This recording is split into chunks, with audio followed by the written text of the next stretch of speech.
those of you who are new to us, EDCC is a statewide industry association that supports economic development efforts across Colorado. We connect our communities, our members, and our partners to high-quality educational opportunities and trusted resources, and advocate for sound policies and programs that support a vibrant economy and enhance quality of life for all of Colorado.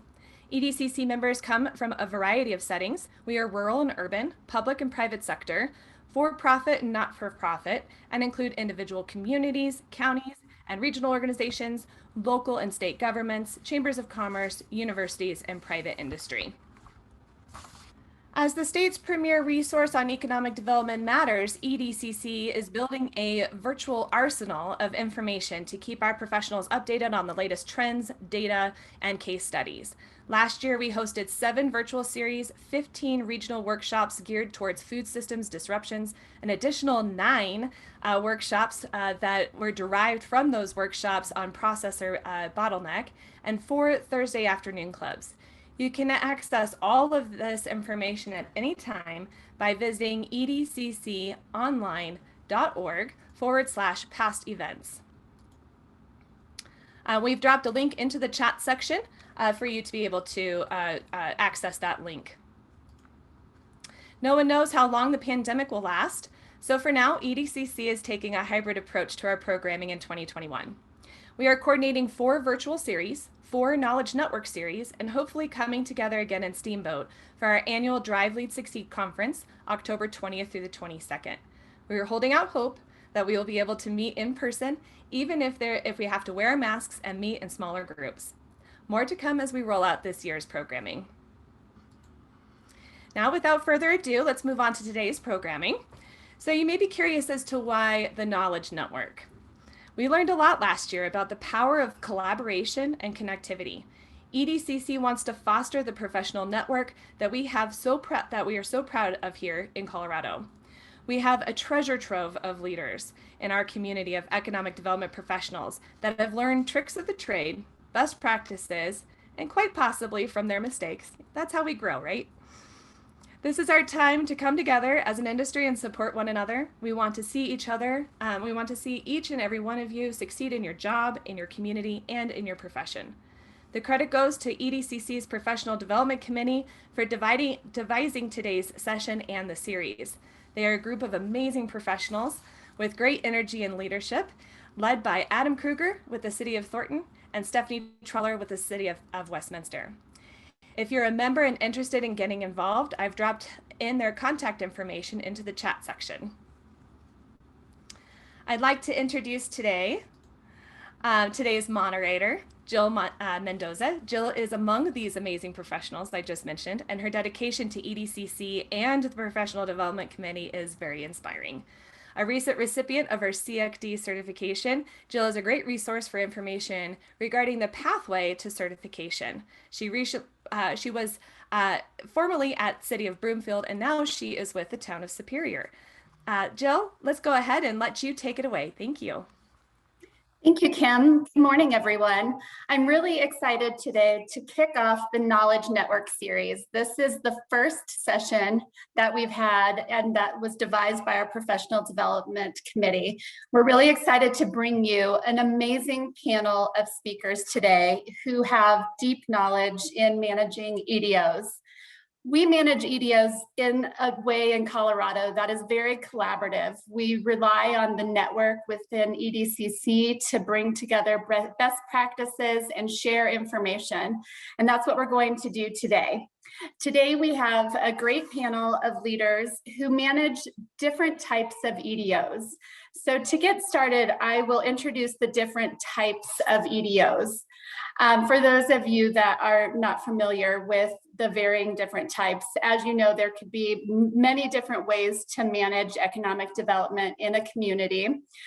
You can have a public entity, which is part of a local city, county, or state government, and they have access generally to and influence upon government decision makers. There's also a private economic development entity which promotes economic development but has no formal ties to government. And there's a hybrid, a public public-private partnership, which formally joins public and private sector resources to implement economic development policies. And today, our speakers will be representing not only the variety of different types of EDOs, but they'll also be representing different regions throughout the state. So hopefully you can relate to and learn from these amazing professionals. I'm going to introduce each of them with 4 questions that they'll answer. And then if you have questions, we definitely encourage you to engage in the chat. Please feel free to pop in ideas or questions that you may have for our panel. We want this to be a very dynamic session today. So the questions that we will start with each of our panelists is, how is your department structured? Who do you report to? How are you funded? And what are your top 3 focus areas currently? So I'd like to introduce John Cody, the Economic Development Director for the City of Thornton, who will kick us off. John? Thanks, Jill. So we are a public sector economic development organization housed within the city government. We are structured, we are a department of the city government. And I am a member of the senior leadership team within the city. We have 7 members of the Economic Development Department. And we report directly to the city manager, and then indirectly through him to city council. Our funding comes directly from the general fund. That's how we are funded. And what was the last question? What are your top 3 priorities or focus areas currently? Yeah, actually in our case, we have 4. So everything we do is centered around these 4 activities, and they are primary job development, retail job or retail development in general, small business support, and then redevelopment activities. Those are the 4 areas that we have, and we have a specific professional who has responsibilities for each of those areas. And then we also have support staff that supports the entire operation.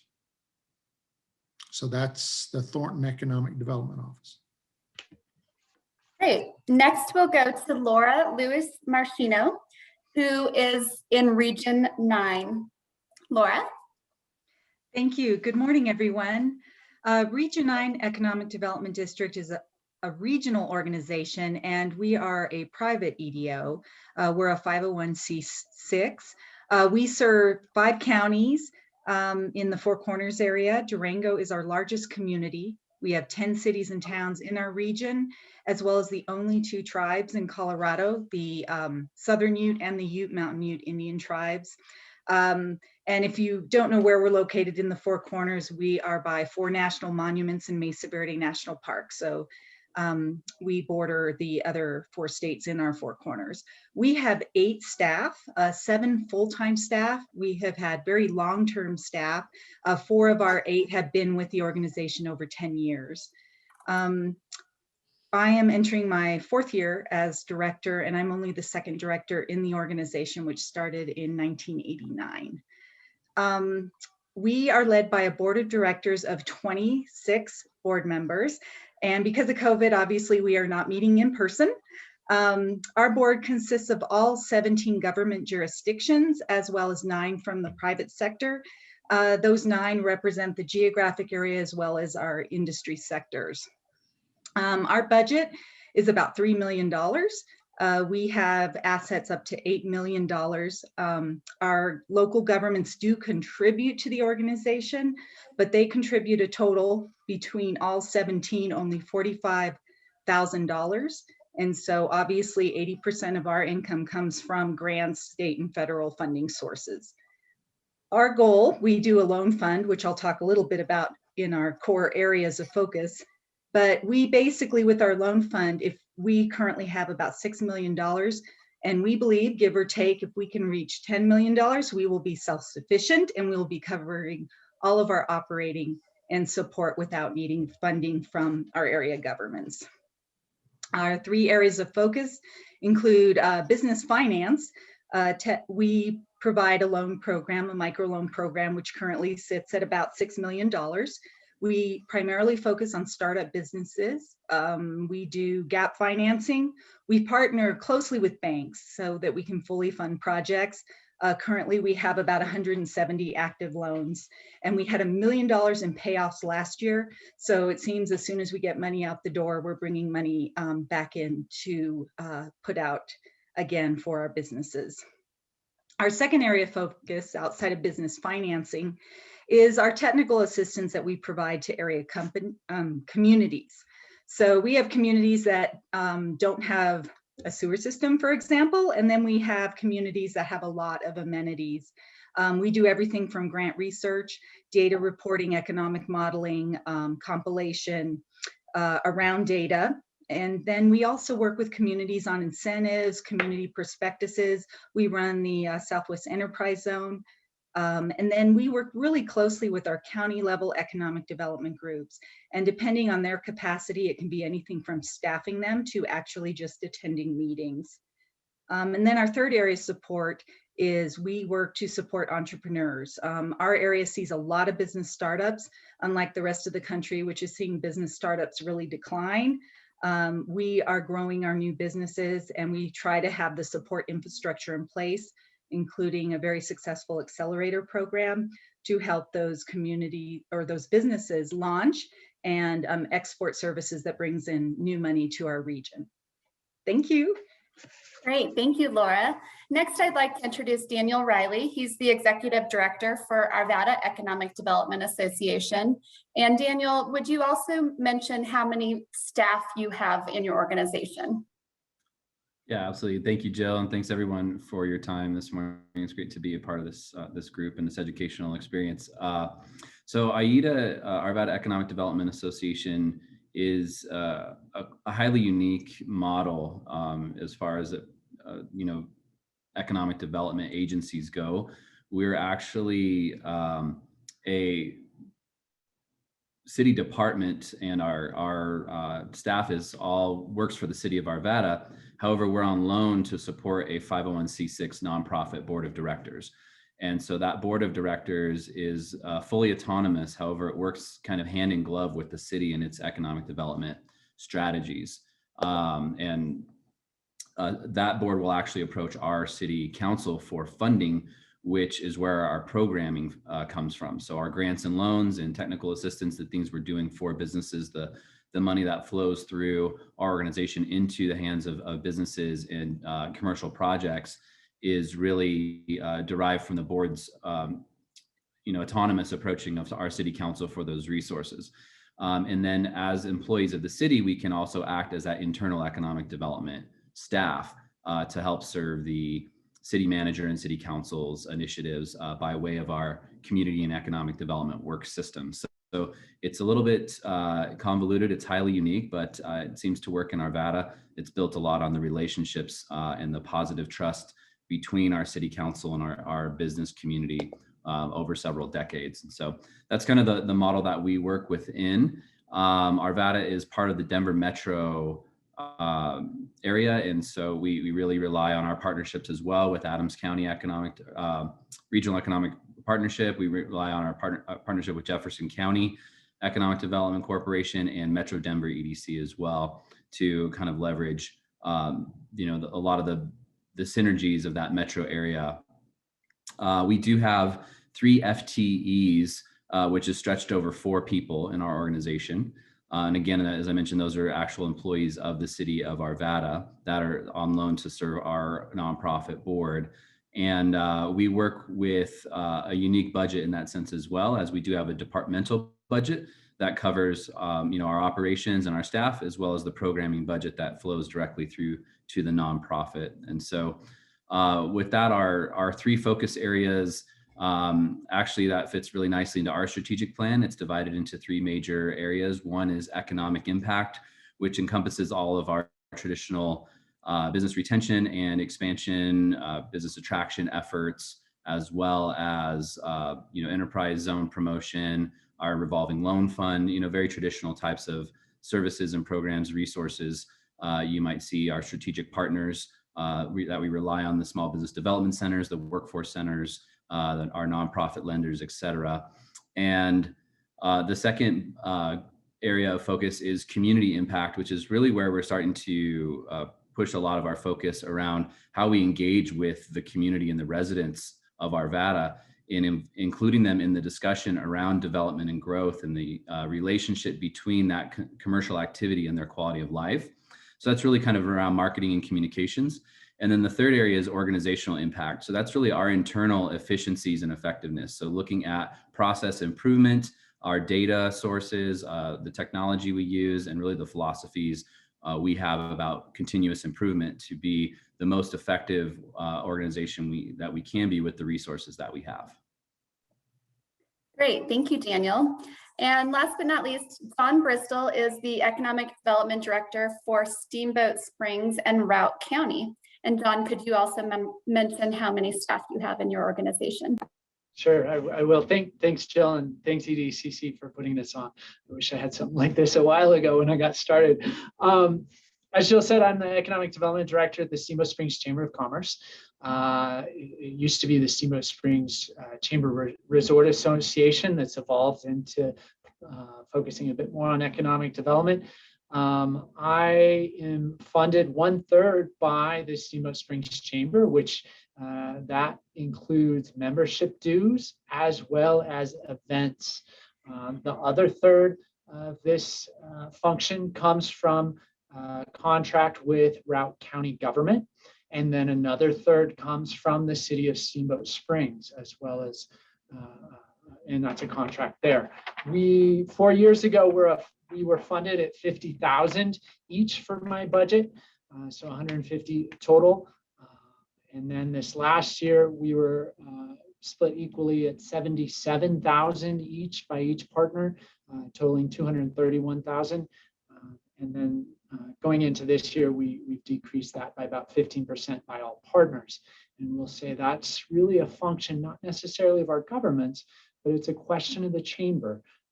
As memberships and businesses drop, it's a little bit harder for the chamber, a nonprofit organization, to sustain that equal third portion. So that is how we're structured. As far as staff, it's me. I'm a one-man band. I do have some support from chamber staff in terms of marketing for our website, as well as some HR and finance support. Although we had to let go our finance person this last year, so I had to take that on at a higher level. I report directly to the chamber CEO, and then therefore the chamber board of directors. So that's the structure there. However, with economic development, as we all know, you have to have your investors fully on board, and so that means monthly meetings with the city's manager, as well as with quarterly meetings with the board of county commissioners to make sure we're all on the same page and going in the right direction. Areas of focus, as you can guess, with this structure, a lot of it has been education. I came from OEDIT, and there I focused on international trade as well as business recruitment and business development division there. And so a lot of my work here has been education. It's been focused on education of local elected officials and key community leaders in why we need to invest in economic development for the long term. As you all know, our leading industry here is tourism and hospitality, but at the other end of the valley, it's coal-fired power generation. And so with the transition there, that's a big focus. And Education has been a large part of it. Second to that, business retention and expansion, the cornerstone of economic development, as well as trying to expand and focus on specific industry clusters, which, as you would guess here, are outdoor rec gear brands. Outside the Denver Boulder area, we have the highest concentration of gear brands, from paddleboard makers, tent makers, sleeping bag makers, all of them. So focused on that, as well as this increase in location neutral and remote workers, and value added ag, specifically around our breweries and health goods. We've got a concentration of folks here. So that's my focus right now. Thank you, John. Well, speaking of the different funding sources, Daniel, can you tell us, how do you measure success, and how do you align the expectations of your organization with the resources that you have? Yeah, thank you. And I think that's a great segue. I think John just made a great point about just sustainability of our organizations. And I think it's becoming more critical that we're extremely thoughtful in how we communicate and measure the success and expectations of the work that we're doing with the community and with our stakeholders, with our funders. In Arvada, we've spent the last couple of years really trying to rethink this equation, if you will, from just kind of reporting out numbers like, this is how many jobs and capital investment and retention visits we did, and instead really drilling down into what we believe is something that we can control and influence. Like, what are the levers that we can reach in this system, and what are the dials that are most important to us to see moving, and can we measure those things, and can we with a straight face say that the levers that we can reach and touch and pull on are actually moving that dial in the right direction that we want to see. And so that's something we've been working on a lot lately, in materializing in our current strategic plan.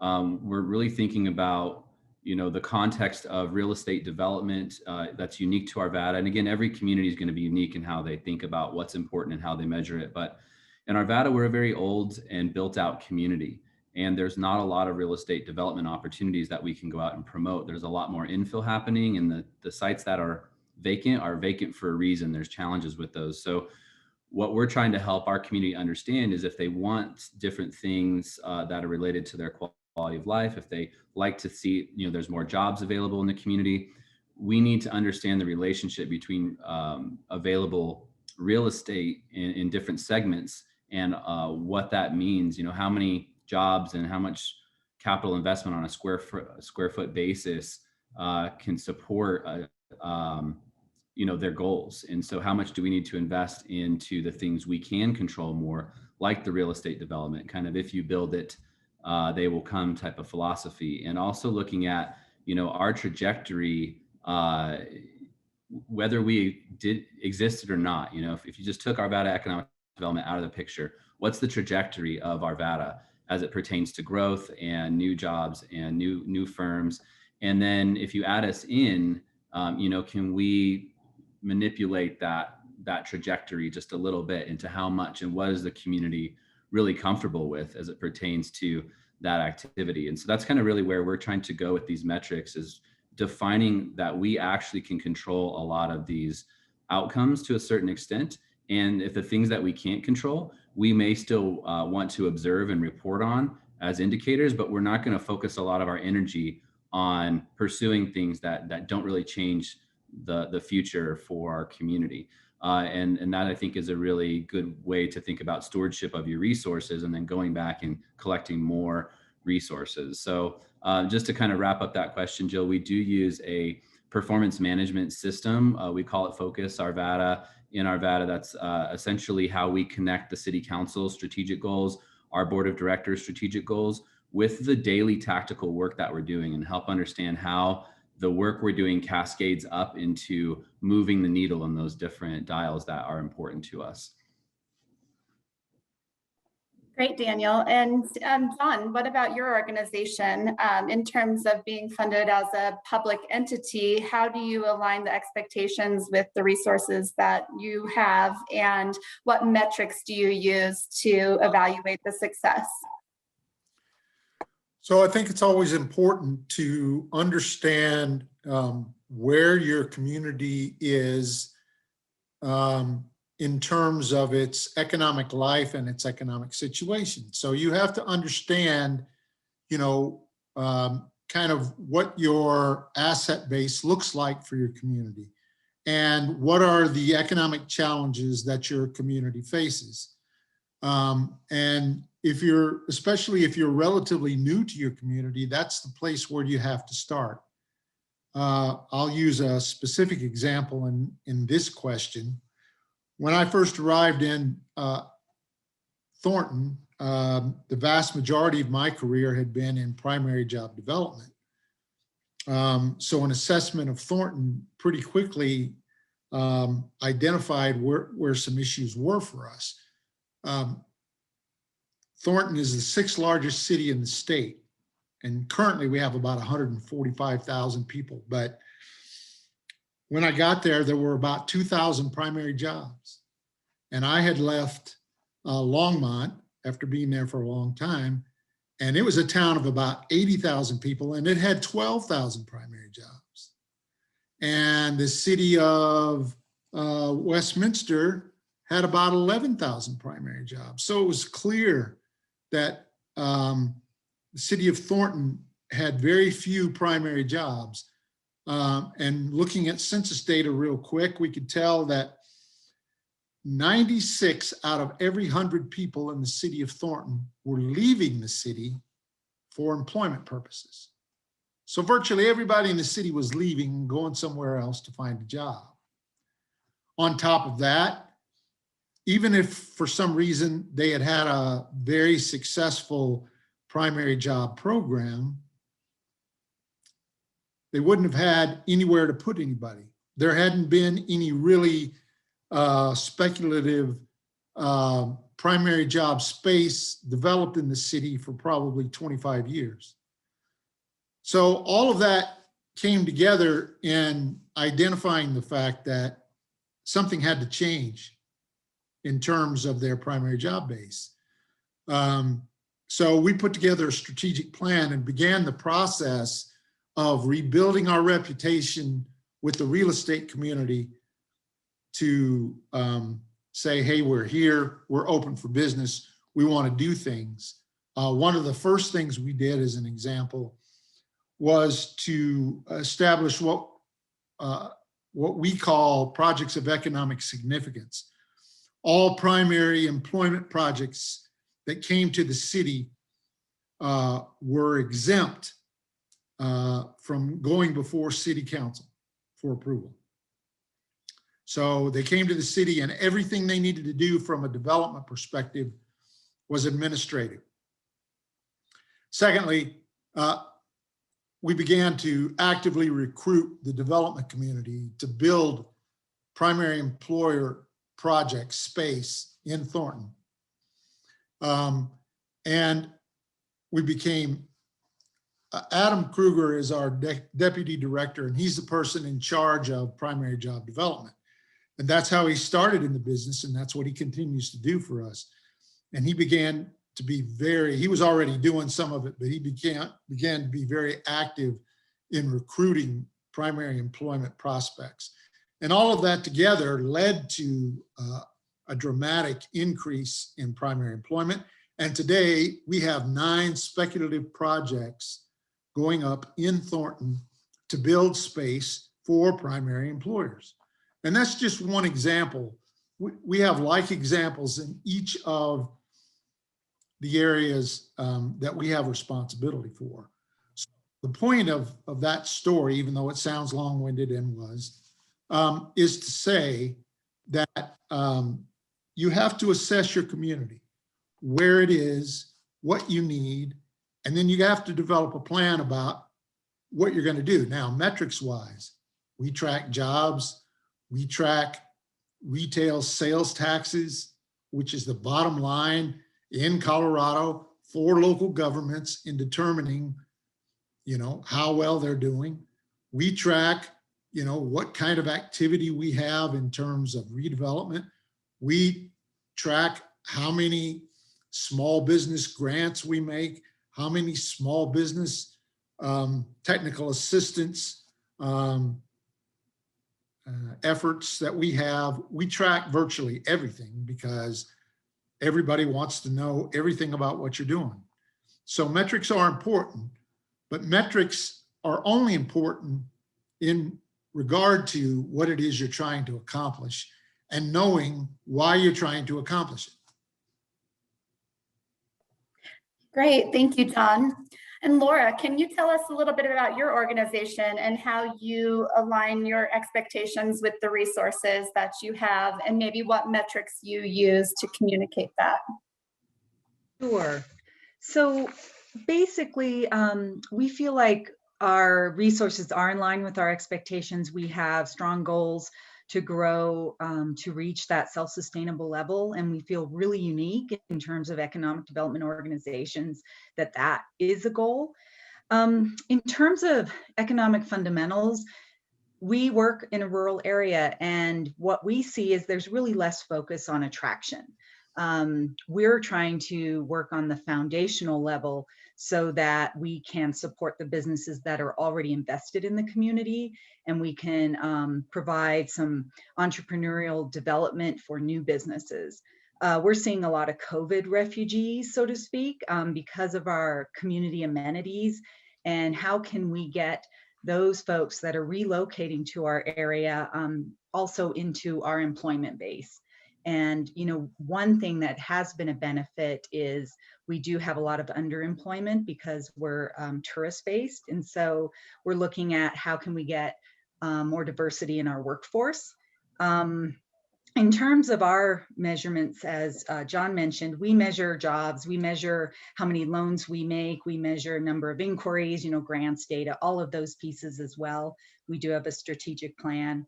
The good thing about working regionally is I feel like we can be Switzerland. We don't get involved in politics because we're too big. We do a performance report every year for every county because they all want to know not just that you're regional, but what did you do specifically for us and for this community? And so we break that down, and we're in the process of right now providing that feedback to all of our area governments. Great, thanks, Laura. And John, as a nonprofit organization, how are you shoring up funding, especially in light of the recent challenges that we've experienced with COVID, to both continue to fund your organization and then align the expectations with the resources that you have, and then any measurements for success that you turn to? Sure, and for me, it's that piece of keeping all three legs of the stool balanced here for me, and that's the city, the county, and the chamber, and ensuring everybody's on the same page, involved in the conversation as much as possible. And so that really is the most important piece. As far as metrics, for me, I really utilize the International Economic Development Council's report called Making It Count. And what they did is they studied economic development organizations across the country and put together a menu of metrics. It's been done before, I'm no expert on it, and I just copy and paste. And what I did is pull together I've got an Economic Development Council, and I tasked them with looking at the report, identify items from the menu that they think fit with our county and our community as our metrics that we want to strive for. Again, as I said earlier, we've got a big education component, some skepticism in economic development. So bringing everybody to the table and working together is really important in the work I do. And so what we identified are four components. First, it's the internal segment. And that really is about operations, right? Internally as an organization, our diversity of revenue, we're heavily reliant on 3 investors, and that's it. And so how do we move beyond that? That's important, as well as structural operations. So there's internal segment we have metrics on.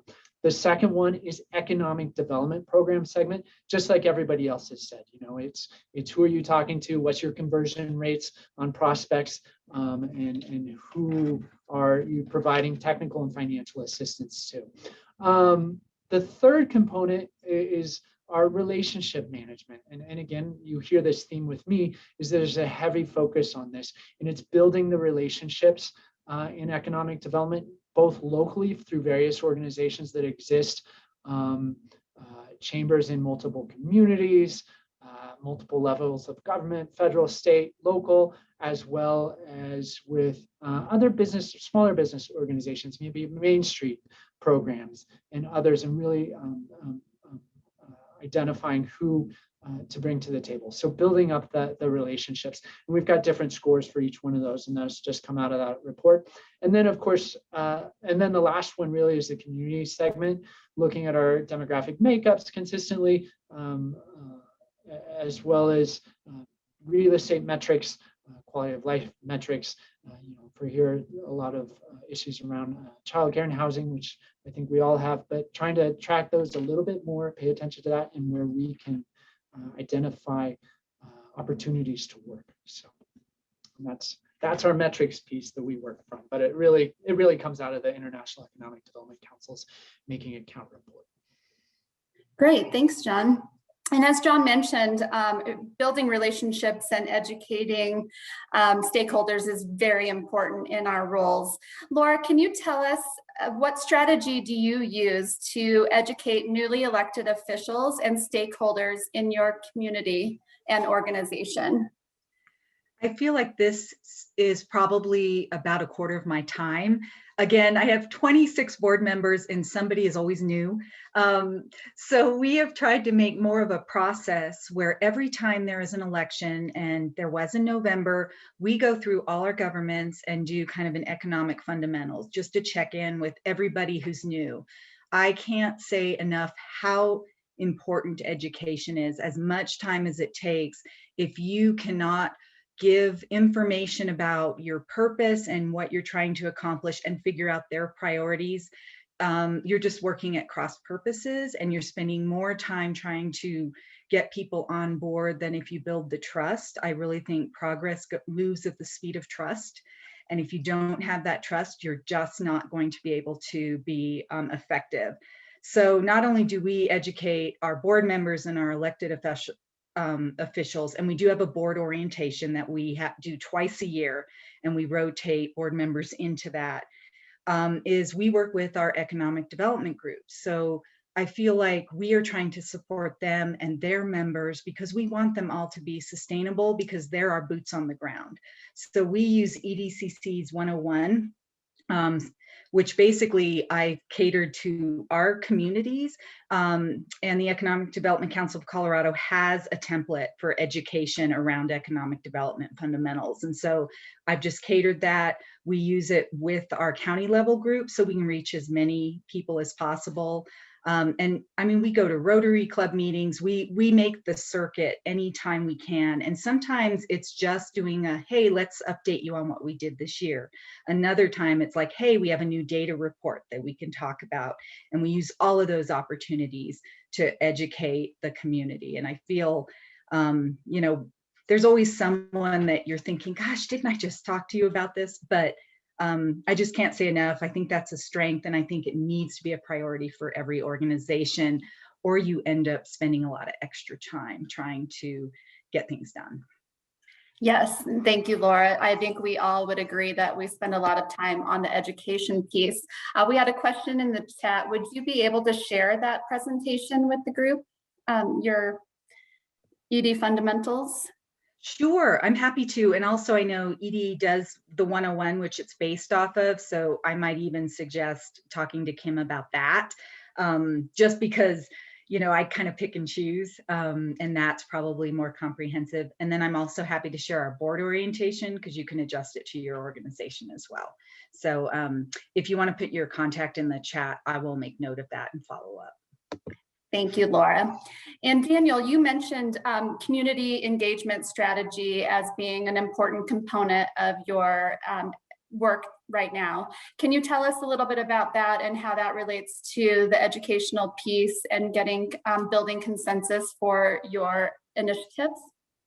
Yeah, absolutely. And that's one of the really kind of new paths that our board is starting to take, as opposed to many years of more traditional economic development strategies is really focusing in setting goals around the development and execution of a community engagement strategy. And I think this will resonate with a lot of the people on the call today, whether you're in rural areas or metro areas or suburban metro, where the community is at sometimes your biggest threat to successful economic development, the community itself, because the misperceptions around how development or commercial activity impacts their quality of life.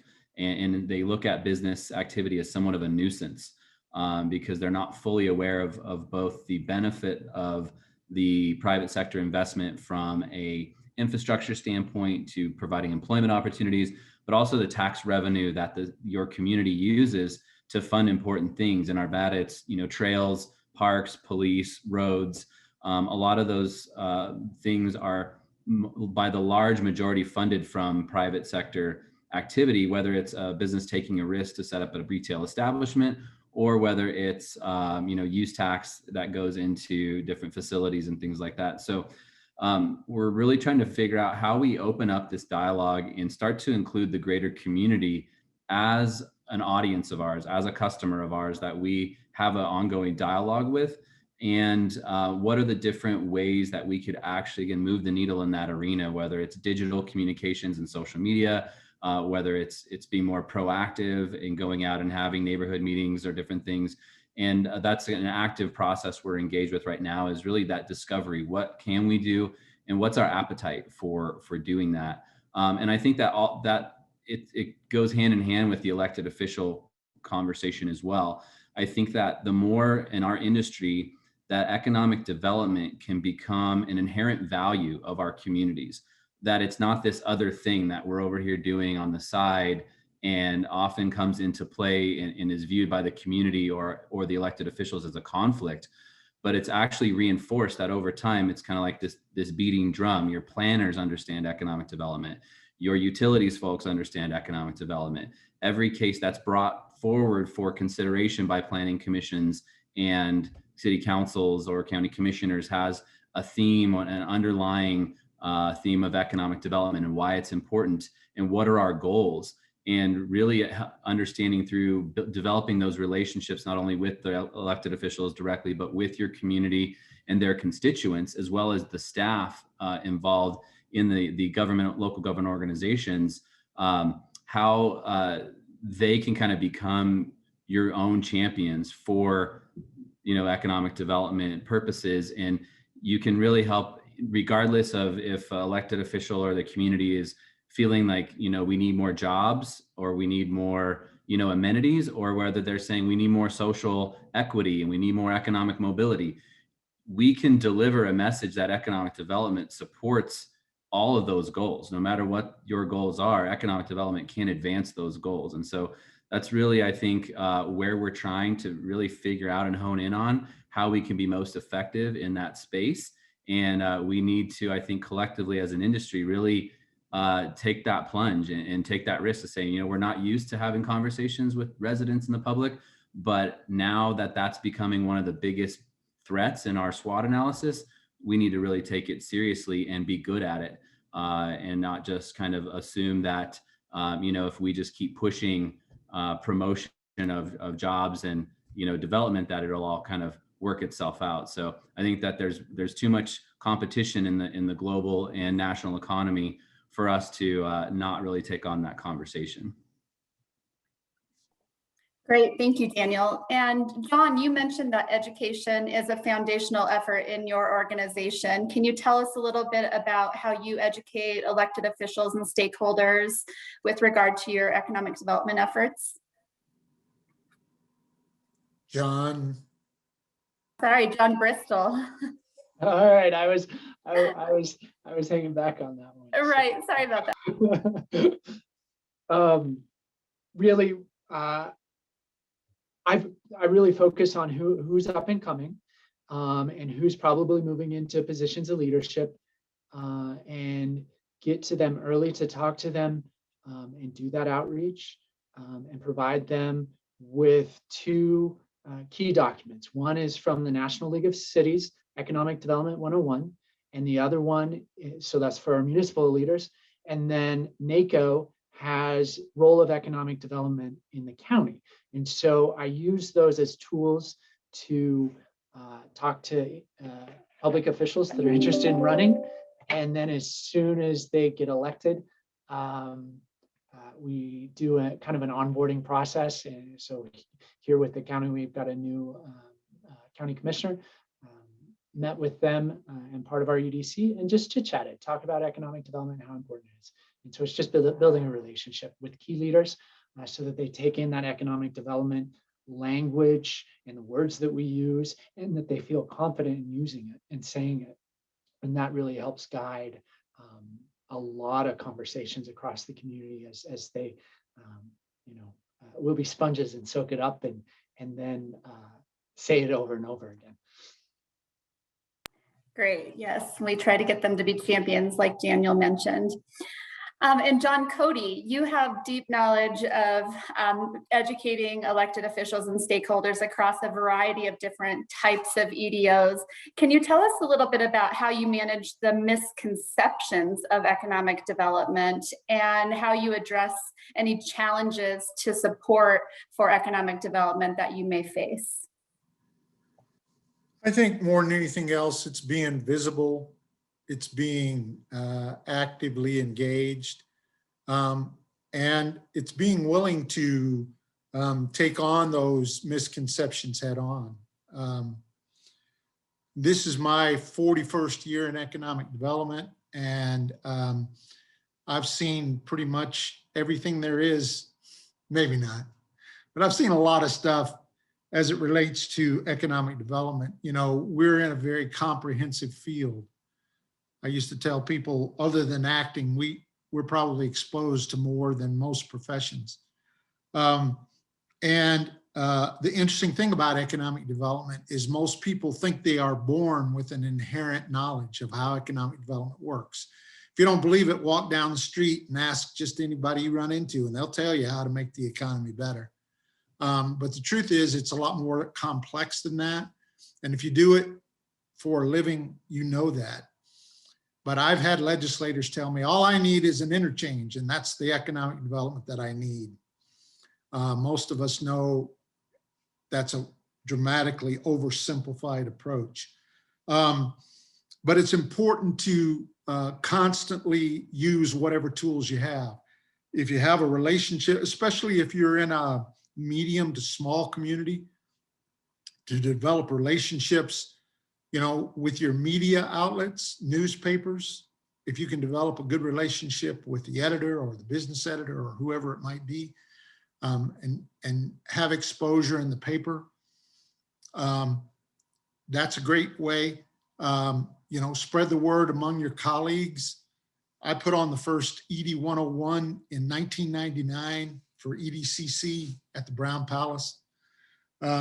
And have taught the course many times. I still teach it for Michelle Claymore and the program she puts on for basic economic development. And I talk it up a lot. I remember once I was in Longmont, and someone was trying to get my attention in a crowded restaurant, and I couldn't hear them. And so they shouted primary jobs across the room, and I heard that really well. So people just knew that's what I talked about incessantly. But the point is whatever community you're from, no matter what size it is, the relative importance of economic development and what its role is something you can't miss an opportunity to discuss, either with your city manager or your county commissioner or your chamber board or the guy on the street. It doesn't really matter. People have conceptions about the economy, and I think our profession doesn't do a very good job of educating people, but it's important to be known as somebody who talks about very little else almost, simply because, people have to see things 6 times before they remember anything about it. And the same thing's true about economic development. So constantly be preaching the message. At one point, I suggested that that EDCC have a position called Economic Development Evangelist, just because I think it's important that we need that kind of position for somebody to constantly preach that message. Great, thanks, John. We have a question from the chat, a few things actually. John Bristol, can you please provide some of those documents that you referenced for the attendees to look at? And Kim, will you be sharing a list of contacts? There's some requests for collaboration from the attendees. Would we be able to share that with them? Need to unmute. I would just need those that don't want to have their contact information shared to please email me before I share that list. Okay, great. And then a question from the chat. I'll open it up to any panelist that wants to answer. So with the unemployment rate increasing from what it was a year ago, what are you hearing from your employers about hiring and retaining their employees? Are you adapting any of your programming to help meet these needs?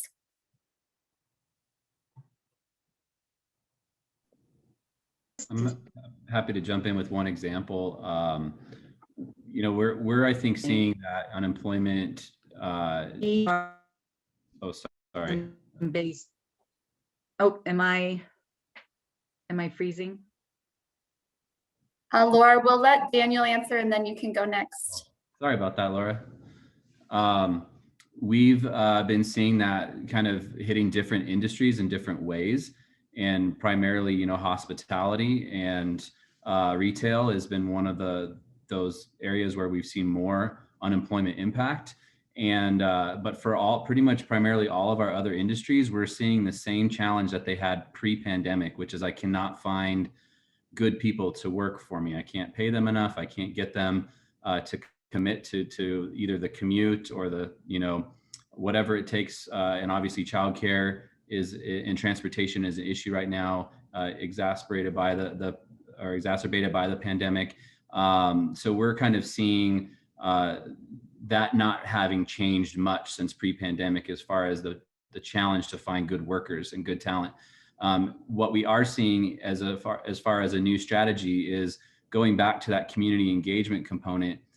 We do have businesses in our community that are realizing that if we can work together and help them tell their story to the community, not only about the jobs and the opportunities it creates for people who live and work in Arvada, or their kids who need career opportunities or employment opportunities and wages, but also the great things that they make and how it's those whatever widgets they produce or whatever service they provide actually is something of value to the community, whether it's, you know, something that's desirable for them to own, or it's a, you know, life-saving mechanism in the, you know, medical device industry.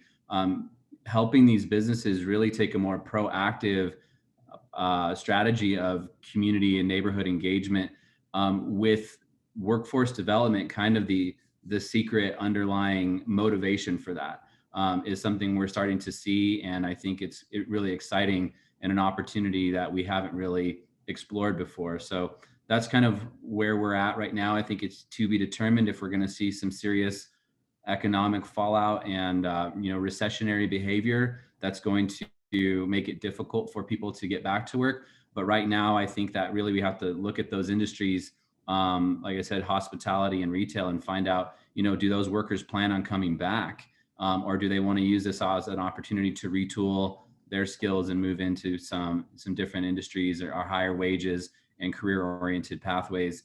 And if so, what does that mean for those businesses left after the recession who will want to reattract those workers that maybe not be able to find them? So that's great. Thanks, Daniel. And Laura, did you have some comments about workforce?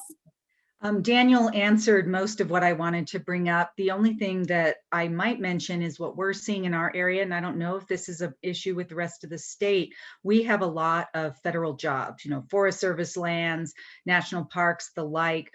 We are seeing that pot and being able to pass a drug test is dramatically impacting our ability to employ Colorado workers.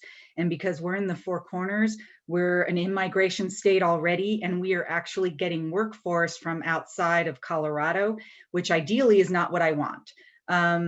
You know, so that's just something, I don't know, it's another piece of the pie that we're not doing a good job telling our folks, yes, marijuana is legal, but here's a list of all these jobs that you cannot work, including safety jobs, truck drivers, things like that. Great, thanks, Laura. And maybe you can touch on how your program is shifting in lieu of the pandemic. Obviously, the unemployment rate is one of the factors that has increased. What other lessons have you learned or adaptations have you made? I really like the entrepreneurial focus, Laura, of your organization. Can you tell us maybe some innovations that are coming out of this and how your organization is adapting? We, like many places in Colorado, COVID was just one more disaster. We have, you know, the wildfires, the drought, too much snow, not enough snow, landslides, you know, et cetera, et cetera. So I feel like we have been focused on resiliency and diversification of the economy earlier than it became kind of the popular, I guess, term, because we're so tourism based. If tourism has a bad year, our economy is devastated. And so we really have worked hard to try to diversify and look at what that is. And so I wish I could say we had, you know, some really best practices to share with everyone, but what I've found is it really truly is the community members that just, you know, they just keep moving forward. And the only thing I can say that I'm noticing is we have a lot of baby boomer business owners. And in many places, you know, they're done. And it has nothing to do with it being COVID and their business isn't doing well. It's they're done. They're tired. They're running out of new ideas and energy. And so our goal is don't close. You know, if you are done, how can we get someone else to take over that business so that business remains? And, you know, the mom and pops, if they don't have family taking it over, they're closing. And we're like, wait, what about employees? You have this longtime manager, you know, how can we help fund them so that they can succeed and take over that established business? And they have new ideas and energy and motivation, and they're very likely to be successful. We're finding that in research, that if you have new ideas and you are more excited to get up and go to work instead of like, oh, here we go again, you're more likely, you know, to be successful, especially on an established business. So that's probably our area of focus that might be a little unique. And Laura, do you have any tips on how small businesses can access funding right now to get recovery period through this recovery period? I know the PPP has been renewed for for businesses less than 20 employees, as well as sole proprietors, and that's phenomenal. That was kind of a missing piece. Obviously, debt financing is not what people want. You can, you know, if you use it for payroll, it can be forgiven. There is a little risk on that. I know with CARES funding, and if we get more coming down the pike, governments in our area actually did business relief grants. And so there was grant funding for our businesses that showed impacts and kind of forced closures, things like that. And we still have some of those programs continuing. My thought is e-commerce would be the first thing. We have so many businesses that don't even have a website. You know, as we are less able to physically go into someone's store, please be able to have an e-presence so that we can continue to shop there, would be a quick thought. Great, thank you. And Cody, you mentioned that small business support is a key tenet of your economic development program. How have you assisted small businesses, and what kind of funding sources can they turn to in this period of recovery? Yeah, so we took advantage of the CARES funding that was made available in 2020 to establish a new Alliance Business Center.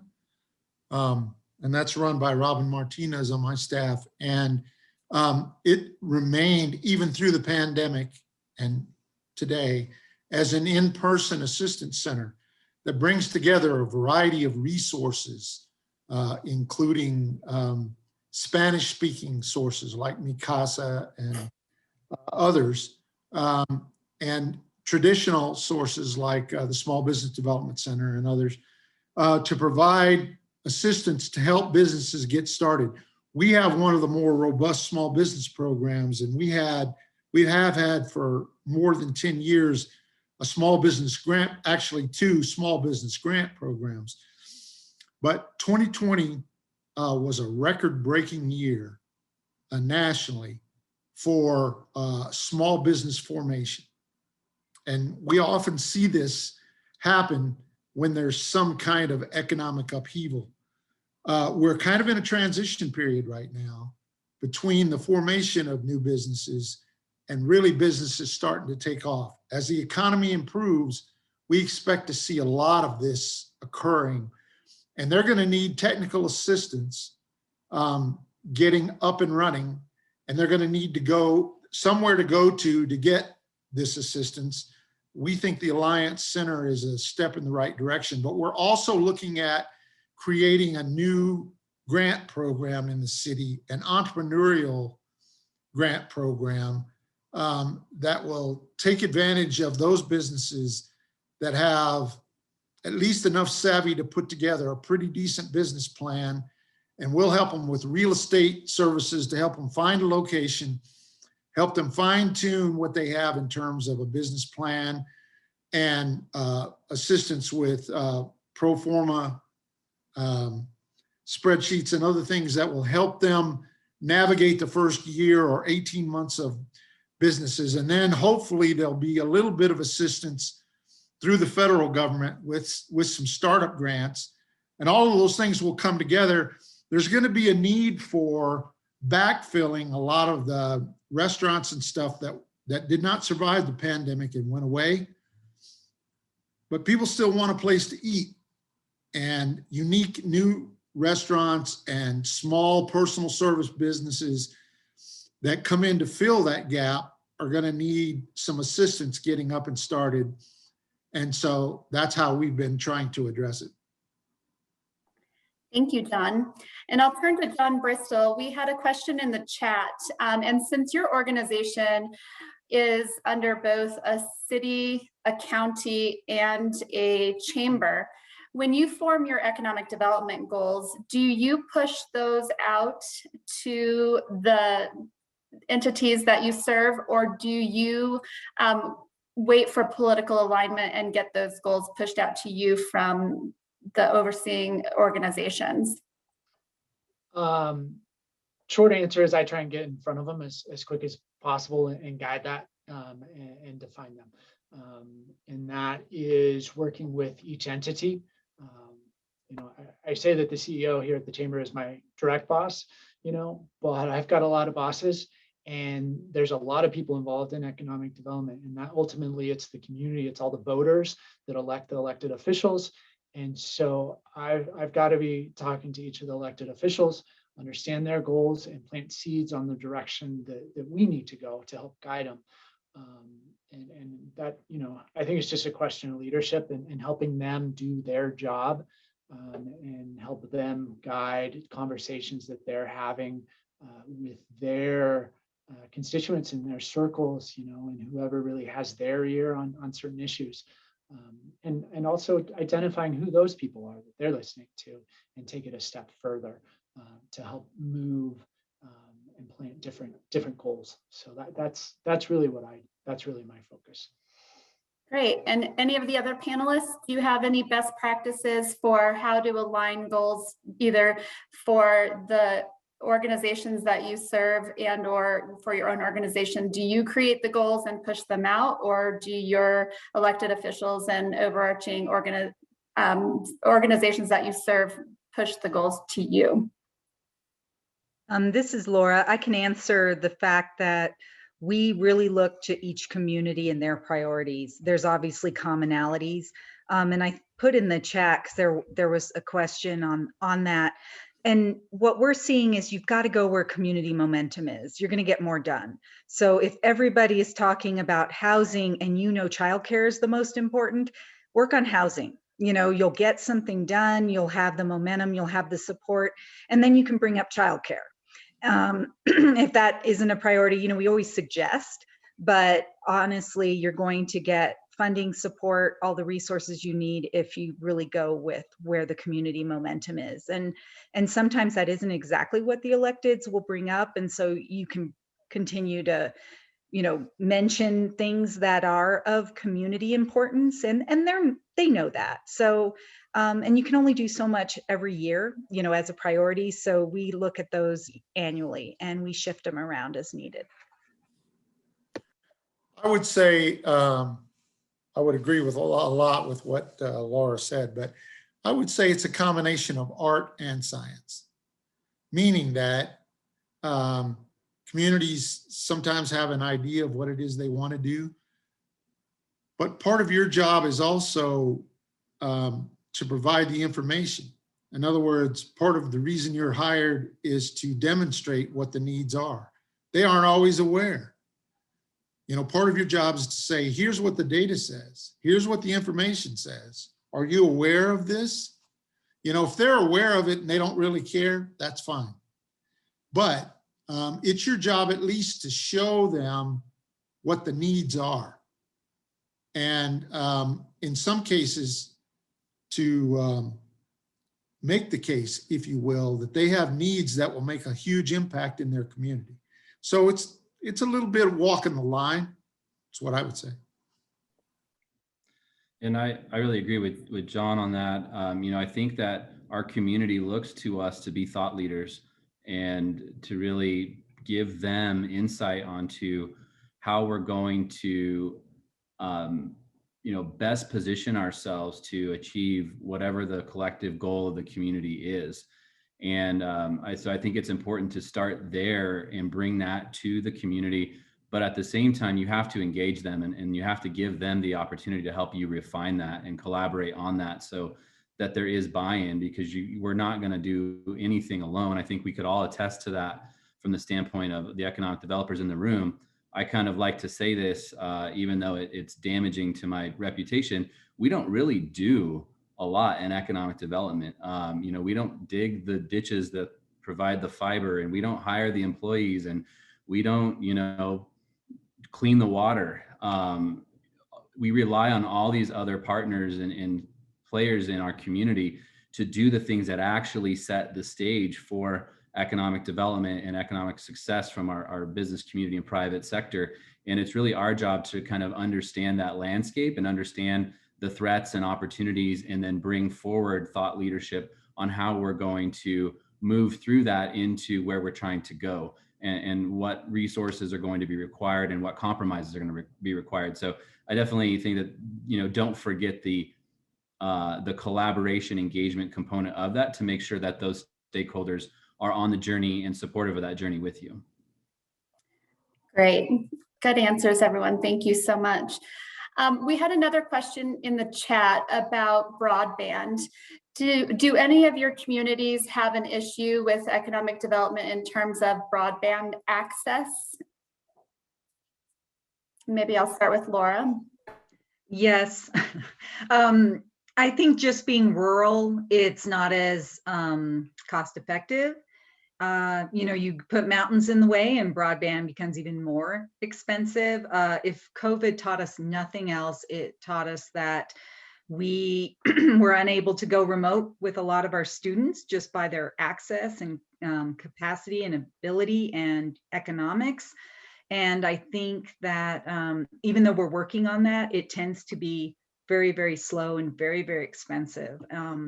So yes, broadband is huge. It's impacting our ability. I think I mentioned earlier that we are seeing a lot of COVID refugees.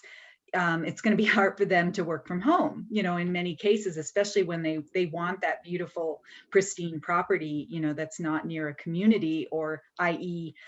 Connection. So we are working through that, and it's just a very slow process. Any other comments about broadband? Yeah, Jill, I'll jump in, echo what Laura said, but a little story for Steamboat and Rock County. We're certainly an early identifier of the importance of broadband. There was actually a a remote cattle sale. This was like 10, 15 years ago that was happening here at one of the large hotels. And this auction was happening, and in the middle of it, the one single line of fiber that ran from our county to Denver was cut. And with that left the entire organization that used to come here, all the sales, and it was a huge loss for the community. The community instantly identified, oh shoot, we've only got one connection.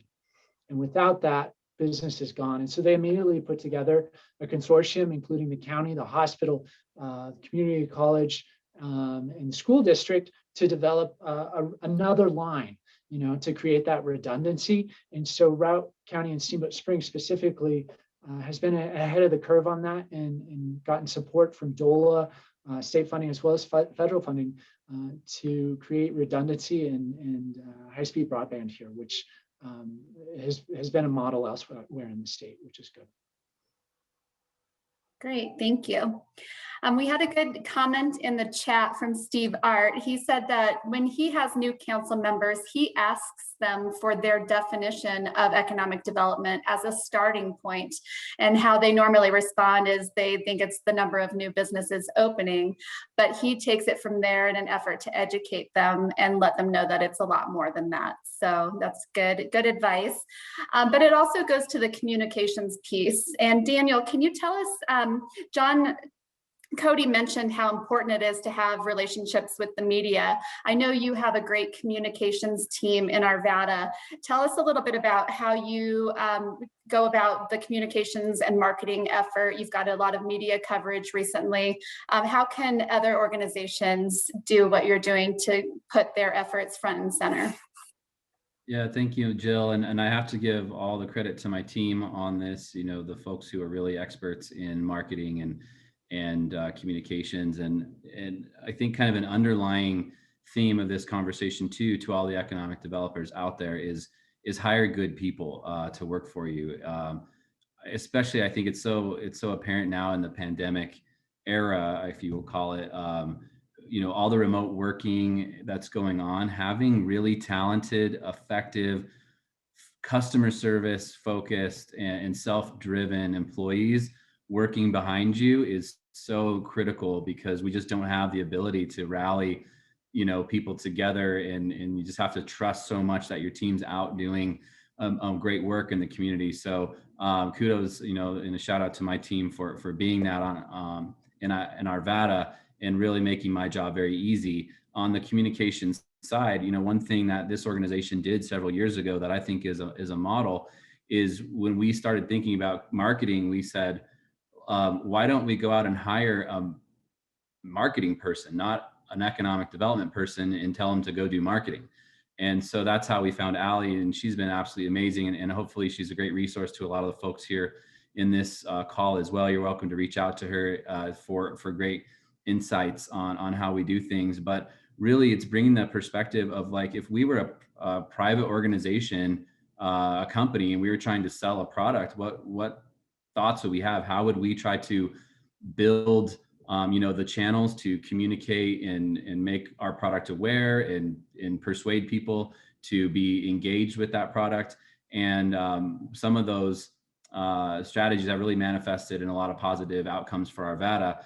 Most recently, through the pandemic, we've engaged with a lot of our strategic partners, like the Chamber, the Visitor Center, the Business Improvement District, our Parks and Rec group, the Arvada Center for the Arts and Humanities, bringing them all together and getting everyone on the same page of how are we going to talk about the great things happening in Arvada amidst the pandemic, and the programs and resources as well, so that there's not a single person in our community who's not aware of the work being done and the opportunities that are being created for our businesses, to ensure the optimum, taking advantage of all those things. And it was incredible, the outcome there, when we all started working together, those different agencies, putting our marketing, communication resources and budgets and creativity together. I feel like every day the past year, there's been a story about Arvada in some sort of news publication, or on one of the news channels, or in social media. And it's just this system that starts clicking on and firing on all cylinders, and it's perpetual. And so I think it's something that can be replicated across all communities. And I think it should be replicated at a regional level, at least, if not the state, because we're all doing such great work and there's so many amazing businesses in our respective communities. Think about that role that you're going to play in that. Do you have a marketing person? Do you have a marketing team or a strategy at least? And if not, how are you going to build that infrastructure? Because it's probably the greatest return on investment that we have from an economic development program is the minimal amount of money that goes into those programs and the amount of measurable, earned media, collaborative resources that flow in, grants, and then the actual people that come to your community and spend their money or start businesses because they keep hearing good things about you over and over and over again on the news or on social media or whatever. So I wish that there was a magic bullet. I imagine it's unique to every community, but it starts with, I think, just thinking about it and being intentional and strategic. And again, hiring really good people who know what they're doing in that industry to come in and help you achieve those goals. Great, thank you, Daniel. And I had another question in the chat. Do any of the panelists have examples of working with community colleges to upskill and provide qualified workforce to prospective employers? I can say that we do partner with our community college, especially we don't see a lot of large employers, so it's really hard to put together, a comprehensive training to assist. But we definitely work with them on what we're seeing in terms of demand and direction. In our region, we are seeing a growth in the timber industry because of the Forest Service, BLM, they're starting to allow more work to be done on public lands because of fire dangers, drought, things like that. And so that's something we're working with our community college on, is how do we get those CDL drivers? How do we get, more of the welders that are working in timber, those different types of jobs. But it's not, it's more anecdotal as needed, just because we're rural and we just don't have a lot of consistent demand consistently over time. And Laura, do you have any renewable energy jobs that are being created in your area? Other than solar, we truly do not. We don't have kind of the capacity for wind. We are seeing a lot of, solar farms, but again, because it's rural, it's just a little too small population base to really institute programs.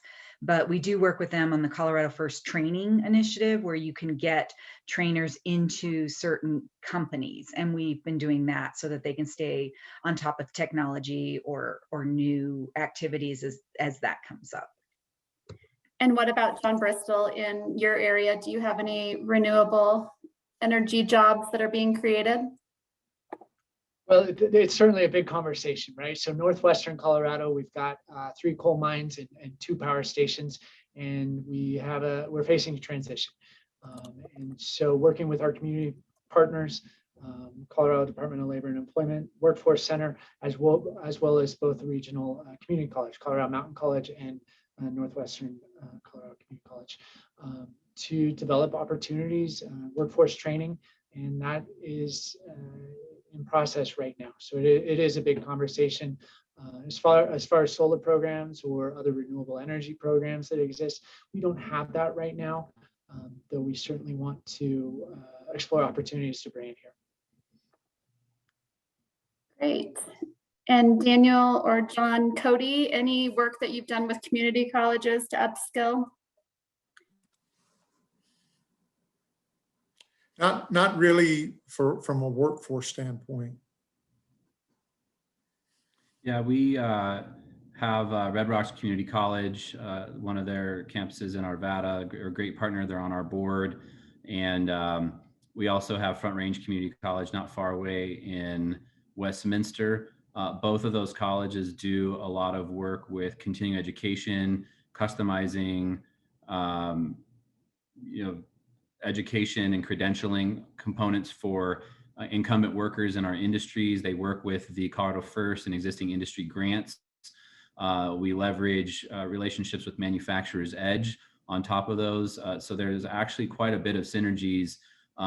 It's mainly having the opportunity to identify that there's, you know, a need there or an interest from the private sector.